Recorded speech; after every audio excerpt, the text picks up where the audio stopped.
Conceived in the late 40s, NASCAR was a natural progression of Prohibition-era car tinkering, in which bootleggers would soup up their cars as to outrun the feds, determined to bust them for delivering moonshine.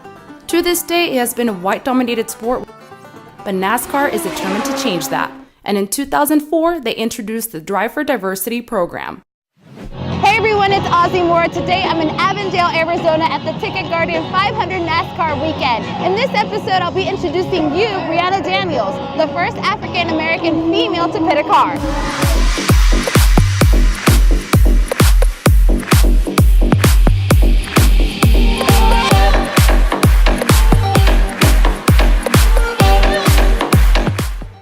Girl, you've been making plays, okay? I've been reading all about you, been seeing you. I saw your interview on the Today Show, and honestly, I was inspired. When I started covering stories for NASCAR, I was like, I had no idea.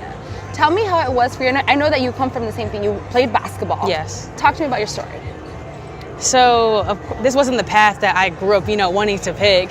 It just happened, at a random time in my life. I went to 3 colleges, went to school in Nebraska, I went to school in Lewisburg College my second year, then I had to declare a major at my final school that I chose, Norfolk State University, where I finished my last 2 years. I was a full scholarship, basketball player there. They wanted me to walk on at first, but I didn't want that to happen. So they gave me a full scholarship because I played well. A few years ago, NASCAR's Drive for Diversity program helped pit crew tryouts at her college. It's a program aimed at attracting minority and female individuals into NASCAR in hopes of creating a more diverse environment. Brehanna was approached with the opportunity to try out. Not knowing much about NASCAR and with some hesitation and thought, Brehanna went to try out. The tryout was held in our basketball gym, and when I went in there, I didn't see a car. It was just like a bunch of equipment laid out everywhere. Mm-hmm. So my coach now, Coach Phil Horton, he put us through like a really, really tough, like an intense workout, Okay. It reminded me of like an NFL or NBA combine. I was the only girl that tried out, and he was like, today I'm going to test you guys' mental and physical strength, to see where you are. And everything was done like in a timely manner, like it had to be done quick. She's like, yeah, you're my only girl today. Being the only girl in a male-dominated sport is not a new experience for Brehanna. Throughout her childhood, she had to carve out her own space in team sports. So how does she do it? By staying physically fit and mentally strong. I'm a lifelong athlete, yes. So I've always been working out. The world of NASCAR has opened other doors of opportunity for Brehanna. She was a contestant on Dwayne Johnson's TV series, The Titan Games, and Apostle documentaries in the works. But there's one job that might be a bit more fulfilling than the rest: role model.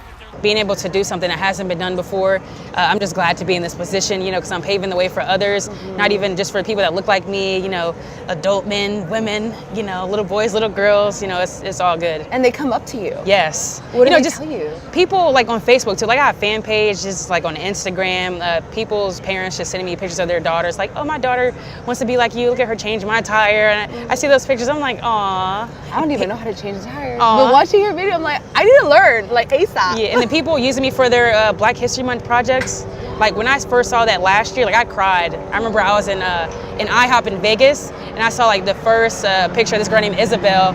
She used me for her project. Brehanna's thankful for the daily love she receives from her fans and family. However, pitting for NASCAR is not all fame and glory. It can be dangerous and at times scary. Once those cars are coming in, and sometimes I'm changing tires in the front too, so I have to run and jump in front of the car. Like I almost got hit a couple weekends ago. So I was nervous then because people really thought I got hit. But like I said, my adrenaline kicks in, so I'm like, okay, dang, I almost got hit. But it's like, okay, like next play, you have to get over it. I knew what I signed up for when I first got into this, so it's a dangerous job. Brehanna says NASCAR has given her opportunities she never expected, and it almost didn't happen. Here's her advice to everyone chasing a dream. If you can't stop thinking about something, just go after it, 100%, because you're the only person that's in the way of you getting there. If you keep grinding, you'll get there eventually. Just don't give up.